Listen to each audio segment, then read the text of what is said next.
छपरा में नहीं थम रहा मौत का आंकड़ा।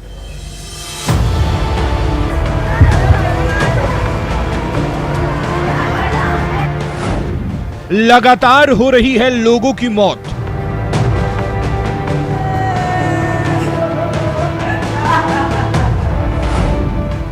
जहरीली शराब से मौत पर बड़ी लापरवाही। दे के सीधे वाला कोई नहीं हो। कब थमेगा लापरवाही से मौत का सिलसिला। नमस्कार, बहुत स्वागत है आपका न्यूज रूम लाइव में। आपके साथ मैं हूं सोनाली सिंह। बुलेटिन की शुरुआत करेंगे बड़ी खबर के साथ। छपरा शराब कांड मामले में बड़ा अपडेट सामने आया है। मौत का आंकड़ा इस पूरे मामले में लगातार बढ़ता जा रहा है। आपको बताते चले कि 55 लोगों की मौत हो चुकी है। हालांकि अब तक प्रशासन की ओर से 30 लोगों की मौत की पुष्टि हुई है। नए मरीजों के मिलने का सिलसिला भी लगातार जारी है। 12 घंटे में 2 नए मरीज मिले हैं, जिनका सदर अस्पताल में इलाज इस वक्त किया जा रहा है।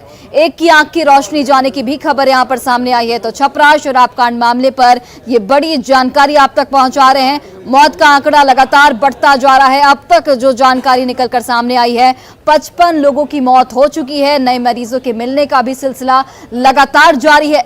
राहत की बात यहां पर थोड़ी ये है कि 12 घंटे में 2 मरीज ही सामने आए हैं, लेकिन मौत का आंकड़ा लगातार बढ़ता जा रहा है। जो 2 नए मरीज सामने आए हैं, उनका सदर अस्पताल में इलाज जारी है। एक की आंखों की रोशनी जाने की बात सामने आ रही है। हालांकि प्रशासन की ओर से 30 मौतों की पुष्टि अभी तक की गई है।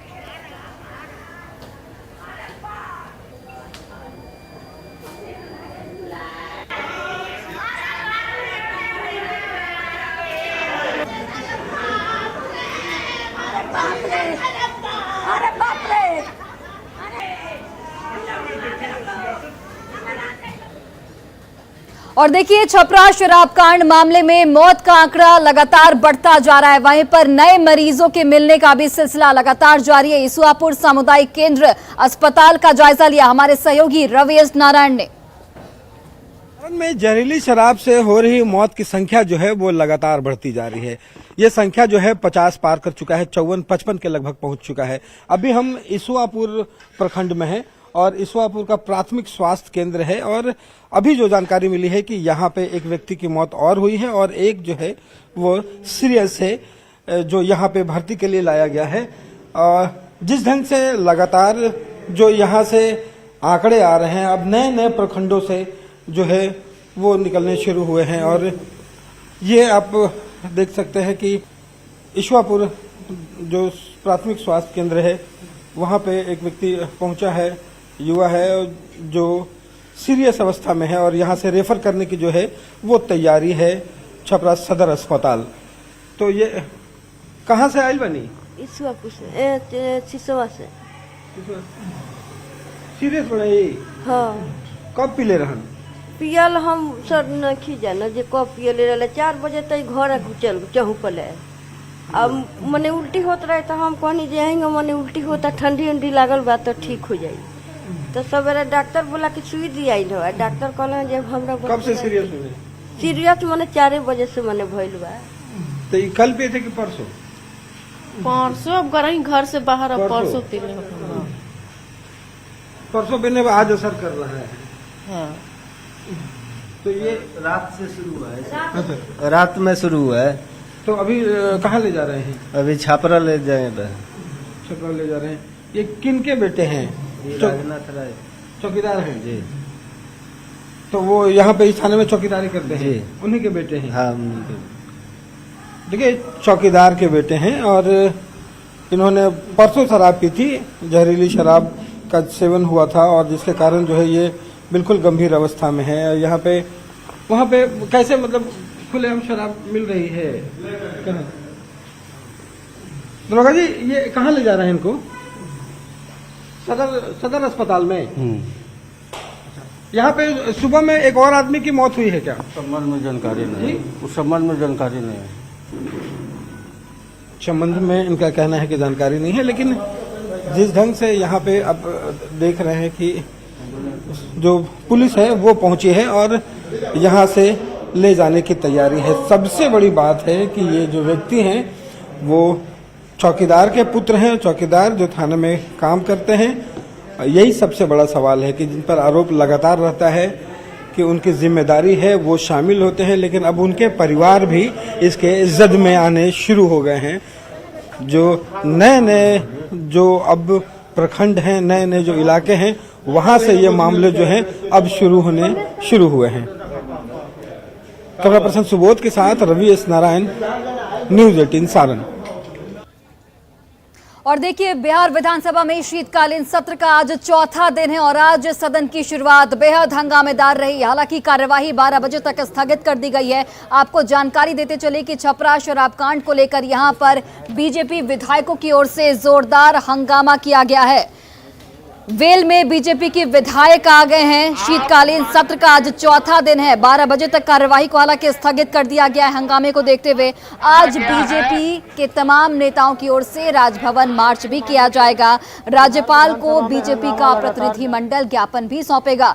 2 तस्वीरें आपको दिखा रहे हैं। विधानसभा के अंदर भारी हंगामा हुआ। सदन की कार्यवाही को हालांकि स्थगित कर दिया गया, लेकिन स्थगन से पहले की तस्वीरें जहां पर विधानसभा के अंदर शराब कांड को लेकर बीजेपी के तमाम विधायकों की ओर से भारी हंगामा किया गया। बीजेपी के विधायक वेल में घुस गए और यहां पर नारेबाजी भी की गई। और शराब कांड पर विधानसभा के बाहर देखिए, वहां पर भी हंगामा देखने को मिला। बीजेपी के विधायकों की ओर से यहां पर भी नारेबाजी की गई।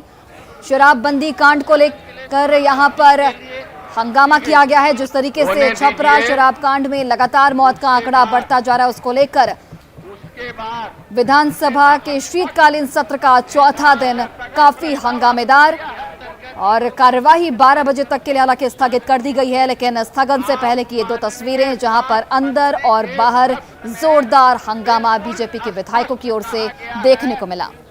यानी NRHM के अंतर्गत योग प्रशिक्षण कार्यक्रम का संचालन के लिए सीमित अवधि के लिए ली गई थी। होने दीजिए।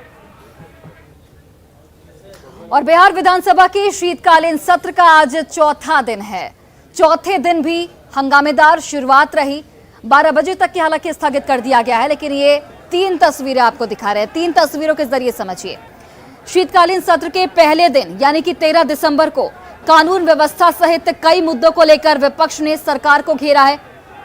वहीं पर शीतकालीन सत्र के दूसरे और तीसरे दिन यानी कि 14 और 15 दिसंबर की तस्वीरें जहां पर शराब कांड को छपरा में जिस तरीके से शराब कांड हुआ उसे लेकर सदन में खूब बवाल हुआ। बीजेपी के विधायकों की ओर से हंगामेदार ये 2 दिनों की कार्यवाही रही और आज भी चौथे दिन भी हंगामेदार शुरुआत रही। बीजेपी के विधायक वेल में घुस गए, नारेबाजी की गई। विधानसभा के बाहर भी बीजेपी के विधायकों की ओर से छपरा शराब कांड को लेकर बवाल काटा गया।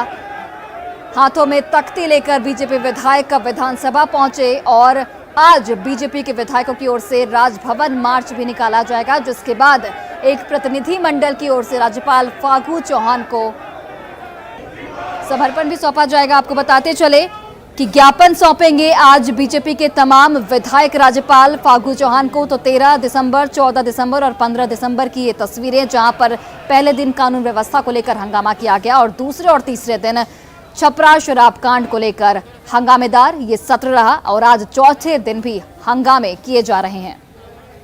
हुआ है, इसलिए समय चाहिए, समय मिलेगा महोदय।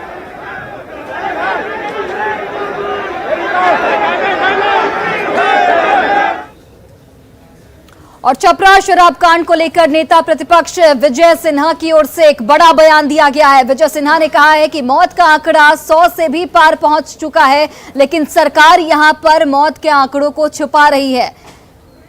उन्होंने सीएम और डिप्टी सीएम पर असंवेदनशील बयान देने का भी आरोप लगाया है। नेता प्रतिपक्ष विजय सिन्हा ने मृतकों के आश्रितों को 10-10 लाख रुपए मुआवजा देने की भी यहां पर मांग की है। उन लोगों को जबरदस्ती बिना पोस्टमार्टम कराए जलाने के लिए प्रशासन विवश किया। आज उनकी गिनती इसीलिए कम है, लोग कहते हैं कि 100 से ज्यादा मृत्यु हुई है।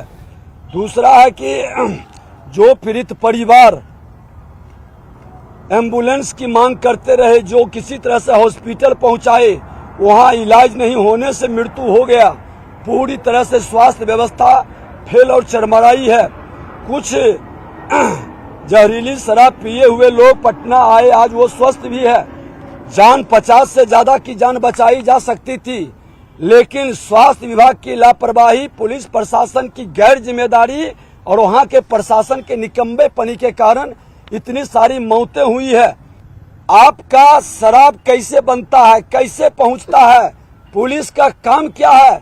आपका ये संवेदनहीन वक्तव्य कि जो पिएगा सो मरेगा, गैर जिम्मेदाराना है। आपको नैतिकता के आधार पर इस्तीफा देना चाहिए, क्योंकि आपका प्रशासन शराबबंदी को सफल नहीं कर पा रहा है, शराब रोक नहीं रहा है। उस सब गरीब को बाहर निकालिए जो जहरीली शराब से मरा है, उसको 10-10 लाख रुपया का आप मुआवजा दीजिए, उसके परिवार को रोजगार का अवसर दीजिए। और बड़ी खबर दिल्ली से आपको बता रहे हैं, जहां पर छपरा शराब कांड में मौत का मामला अब सुप्रीम कोर्ट तक पहुंच चुका है। बताते चले आपको कि सुप्रीम कोर्ट से मामले की जल्द सुनवाई की यहां पर मांग की गई है। हालांकि सुप्रीम कोर्ट ने जल्द सुनवाई से साफ तौर पर इनकार कर दिया है। मेंशनिंग लिस्ट में नहीं है मामला, सुप्रीम कोर्ट की ओर से यह दलील दी गई है। तो दिल्ली से बड़ी खबर आपको बता रहे हैं, शराब से मौतों का मामला सुप्रीम कोर्ट पहुंच चुका है। सुप्रीम कोर्ट से मामले की जल्द सुनवाई की मांग की गई है। सुप्रीम कोर्ट ने जल्द सुनवाई से हालांकि इनकार कर दिया है। मेंशनिंग लिस्ट में ये मामला नहीं है, सुप्रीम कोर्ट की ओर से ये बयान दिया गया है। तो आर्यावर्त महासभा फाउंडेशन की ये याचिका एसआईटी से मामले की जांच की मांग की गई है। पीड़ितों को मुआवजा देने की भी मांग की गई है। तो शराब से मौत का मामला सुप्रीम कोर्ट पहुंच चुका है। सुप्रीम कोर्ट से मामले की जल्द सुनवाई की मांग की गई है। सुप्रीम कोर्ट ने हालांकि जल्द सुनवाई से इनकार कर दिया है। और दिल्ली से हमारे सहयोगी सुशील पांडे फोन लाइन पर मौजूद हैं। सुशील, क्या जानकारी आपके पास? अब सुप्रीम कोर्ट ये पूरा मामला पहुंच चुका है, हालांकि सुप्रीम कोर्ट ने जल्द सुनवाई से इनकार कर दिया है। जी बिल्कुल, देखिए आर्यावर्त महासभा फाउंडेशन की तरफ से पवन पाठक नाम के वकील ने सुप्रीम कोर्ट में याचिका दाखिल करके ये कहा है कि बिहार के छपरा में जो जहरीली शराब से मौत के मामले सामने आए हैं, वो अपने आप में बहुत गंभीर मामला है और 50 से ज्यादा मौतें हो गई हैं। ऐसे में इस पूरे मामले की जांच के लिए सुप्रीम कोर्ट बिहार सरकार को एक एसआईटी बनाने का आदेश दे, और न केवल एसआईटी बल्कि उन तमाम पीड़ित परिवारों को राज्य सरकार मुआवजा प्रदान करे। हालांकि सुप्रीम कोर्ट में दाखिल याचिका में याचिकाकर्ता ने यह भी कहा है कि देश भर में जो अवैध शराब के निर्माण, व्यापार और इसके बिक्री को काबू करने के लिए नेशनल एक्शन प्लान बनाने की भी मांग की गई है याचिकाकर्ता के द्वारा। बहरहाल सुप्रीम कोर्ट ने फिलहाल याचिकाकर्ता को ये कहा है कि अभी वो इस याचिका पर जल्द सुनवाई नहीं कर सकते हैं, क्योंकि सुप्रीम कोर्ट में पहले से भी कई याचिकाएं लंबित है। लिहाजा सुप्रीम कोर्ट ने याचिकाकर्ता से कहा है कि जब एक ड्यू कोर्स के मुताबिक इस पूरे मामले में याचिका सुनवाई के लिए लिस्ट होगी, तब उनकी इस याचिका पर विचार किया जाएगा। लेकिन कहीं ना कहीं ये अपने आप में एक गंभीर मामला इसलिए भी है क्योंकि कल सुप्रीम कोर्ट पंजाब में शराब के मामले पर सुनवाई करते हुए एक बड़ी टिप्पणी करते हुए उन्होंने कहा कि जिस तरह बिहार के हाल हो रहे हैं, ऐसे में अगर अवैध निर्माण की बिक्री पर रोक नहीं लगाई गई तो देश की स्थिति बहुत ज्यादा खराब हो जाएगी। तो ये न केवल राज्य सरकार के लिए चिंता का विषय है, बल्कि देश की सबसे बड़ी अदालत के लिए भी चिंता का विषय है कि आखिर अवैध शराब को लेकर राज्य सरकारें क्यों नहीं कोई कड़ा कदम उठाती हैं। और जिस तरह 50 लोग अवैध शराब पीने से मर गए, ऐसे में उन तमाम परिवारों के रहने वाले तमाम जो लोग रहे होंगे उनकी वाहवाही कौन करेगा, और उन तमाम लोगों के परिवारों को अब आने वाले दिनों में कौन आगे बढ़ाएगा। बिहार सरकार के लिए भी एक बड़ी चुनौती है कि जिस तरह बिहार में अवैध शराब का निर्माण हो रहा है और उस पर जिस तरह लगातार बिक्री बढ़ रही है, उसको रोकने के लिए एक उचित कदम उठाने की आवश्यकता है।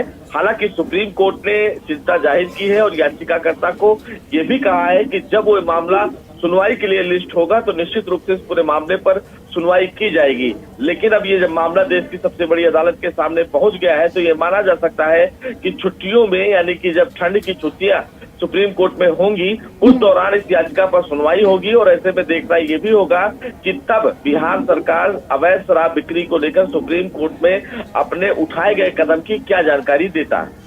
चलिए, बहुत बहुत धन्यवाद तमाम जानकारियों के लिए सुशील। ये जो पूरी बिहार हूच ट्रेजेडी की जो याचिका, आप जो पूरा मामला हुआ है जिसमें 50 तक की 50 लोगों की डेथ ऑलरेडी आज के दिन हो चुकी है। तो इस मामले में हम लोगों ने सुप्रीम कोर्ट का दरवाज़ा खटखटाया है और हम लोगों ने सुप्रीम कोर्ट से ये मांग की है कि इसमें पूरी SIT इन्वेस्टिगेशन बैठाई जाए।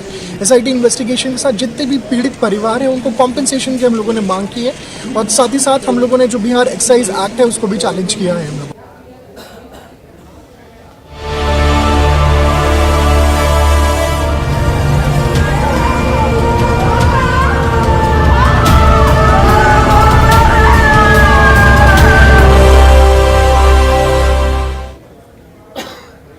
और देखिए इधर छपरा शराब कांड के बाद अब मुंगेर पुलिस भी अलर्ट मोड पर आ गई है। बताते चले आपको कि मुंगेर पुलिस की ओर से जगह जगह पर छापेमारी की गई, जहां से भारी मात्रा में शराब की बरामदगी हुई है। साथ ही शराब भट्टियों को यहां पर ध्वस्त भी किया गया है। तस्वीरें भी आपको लगातार दिखा रहे हैं। पुलिस ने लगभग 300 लीटर फूले हुए महुआ जावा को नष्ट किया है। साथ ही लगभग 15 लीटर अवैध देसी महुआ शराब के साथ नकुल शाह को यहां पर गिरफ्तार किया गया है। तो मुंगेर में पुलिस छपरा कांड के बाद अलर्ट हो गई है। असरगंज थाना पुलिस ने जगदम्बा स्थान मोहल्ले में नकुल शाह के घर छापेमारी कर अवैध महुआ शराब निर्माण करते हुए एक शराब भट्टी को भी यहां पर ध्वस्त किया है।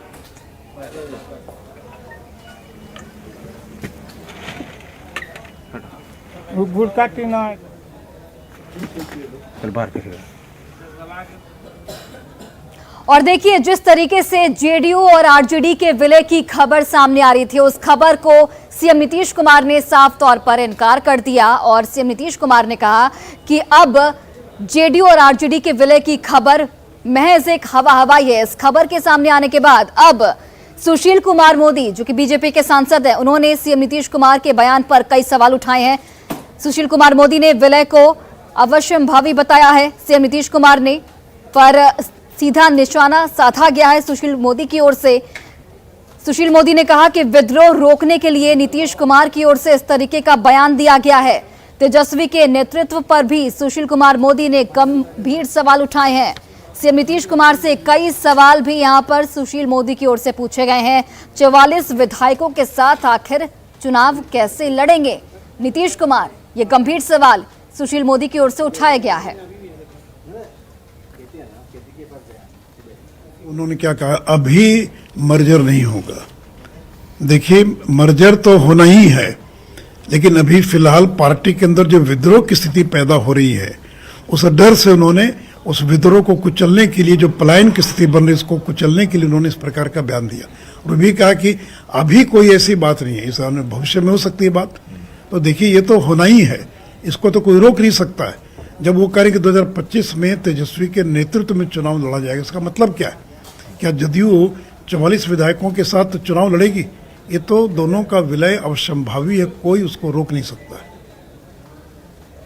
और देखिए CM नीतीश कुमार ने JDU और RJD के विलय की अटकलों पर विराम लगा दिया है। CM नीतीश कुमार ने साफ तौर पर इन खबरों को महज हवाई बताया है, लेकिन इस बयान के सामने आने के बाद अब तरह तरह की प्रतिक्रियाएं सामने आ रही हैं, वो आप सुन लीजिए। मार्जिन की बात तो वायुमंडल में है, हवा में है, बात चल रही है। ये बात तो हमेशा माननीय मुख्यमंत्री जी ने दिल्ली जाकर सभी दल के नेताओं से बातचीत किए, मिले, और मिलने के बाद 2024 का लक्ष्य निर्धारित हुआ कि भाजपा मुक्त भारत बनाना है। अभी नीतीश कुमार अपने माया जाल को फैलाए हैं, चूंकि उपेंद्र कुशवाहा सहित अनेकों सांसद, विधायक, विधान पार्षद सहित जो इनके सामाजिक आधार वोट हैं, उनका बगावत देख करके ये विलय को प्लान स्थगित केवल किए हैं, ये खत्म नहीं किए हैं। आज न कल तो विलय करना ही करना है, नहीं विलय करेंगे राजद में तो ये विलीन हो जाएंगे, इस बात को जानते हैं। इसलिए अभी बगावती तेवर को देखते हुए इन्होंने प्लान को स्थगित किया है, खत्म नहीं किया है। दिनों से ये बात फैलाई जा रही थी, अफवाह फैलाई जा रही थी, लोग कयास लगा रहे थे, हवा दी जा रही थी कि RJD JDU का विलय होगा। जो ये बातें फैलाई जा रही थी इसमें कोई दम नहीं था। ये बात तो कई बार कह चुके थे हम लोग, लेकिन लोग इसको हवा दे रहे थे। तो देखिए, हालांकि सीएम नीतीश कुमार ने आरजेडी और जेडीयू के विलय की खबरों का पूरी तरह से खंडन किया है, लेकिन विपक्ष को एक यहां पर मुद्दा मिल गया है। विपक्ष सीएम नीतीश कुमार पर हमलावर है। एलजेपी रामविलास और बीजेपी के नेताओं की ओर से ये बात कही गई है कि सीएम नीतीश कुमार की विश्वसनीयता पूरी तरह से खत्म हो चुकी है। राजद अब इनको लेकर के अपना जनाधार क्यों कम करना चाहेगी? इसी बात को लेकर के वो इनकार कर रही होगी।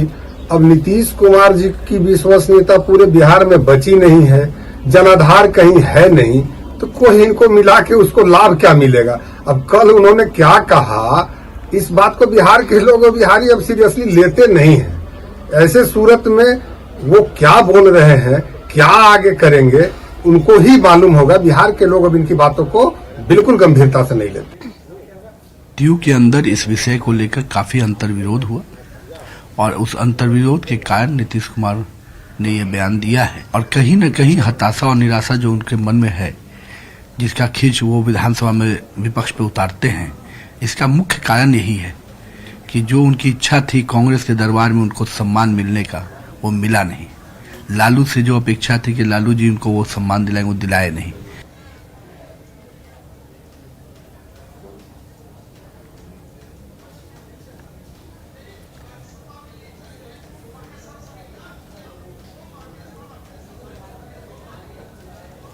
तो देखिए, बिहार नगर निकाय चुनाव में आज पहले चरण का चुनाव प्रचार थम जाएगा। आपको बताते चले कि 18 दिसंबर को यहां पर मतदान होना है। यहां पर सुरक्षा के भी पुख्ता इंतजाम कर लिए गए हैं। 18 दिसंबर वो तारीख जब नगर निकाय चुनाव के पहले चरण का मतदान होगा।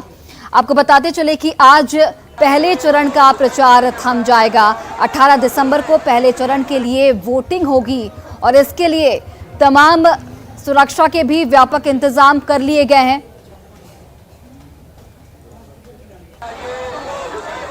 तो पटना के 12 नगर निकायों में मतदान होगा। पहले चरण की ये बात आपको बता रहे हैं। पहले चरण में 18 दिसंबर को वोट डाले जाएंगे। सुबह 7 बजे से शाम 5 बजे तक वोटिंग होगी। पटना जिले के 776 मतदान केंद्रों पर वोटिंग होगी। 42 मतदान केंद्रों पर लाइव वेबकास्टिंग होगी। नियंत्रण कक्ष से चुनाव की निगरानी रखी जाएगी ताकि किसी तरह का कोई नुकसान न हो। पटना के 12 नगर निकायों में मतदान होगा। 18 दिसंबर वो तारीख जब पहले चरण के लिए वोट डाले जाएंगे। तो सुबह 7 बजे से शाम 5 बजे तक वोटिंग होगी। पटना जिले के 776 मतदान केंद्रों पर वोटिंग होगी। आज चुनाव प्रचार थम जाएगा। 18 दिसंबर को पहले चरण के लिए वोटिंग की जाएगी। नियंत्रण कक्ष से चुनाव की निगरानी रखी जाएगी ताकि किसी भी असामाजिक तत्व कोई भी परेशानी न खड़ा कर पाए। 12 नगर निगम में चुनाव होंगे। पहले चरण में 18 दिसंबर को वोट डाले जाएंगे। सुबह 7 बजे से लेकर शाम के 5 बजे तक वोटिंग की प्रक्रिया होगी।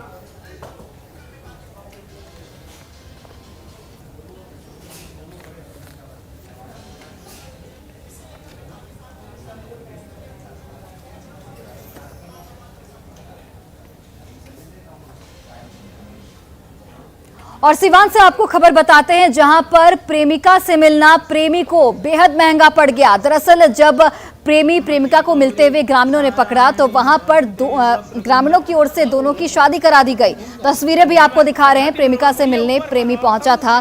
हालांकि प्रेमी ने यहां पर शादी से इनकार किया, लेकिन ग्रामीणों के कहने पर उसे शादी करनी पड़ी।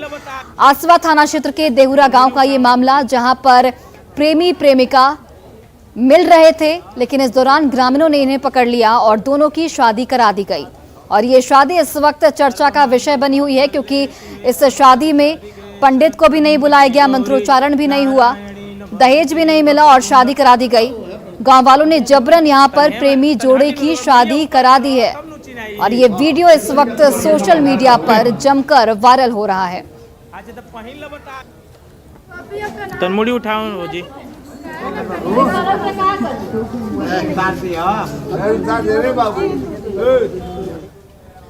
और फिलहाल इस बुलेटिन में बस इतना ही। आप देखते रहिए न्यूज़ 18 बिहार झारखंड।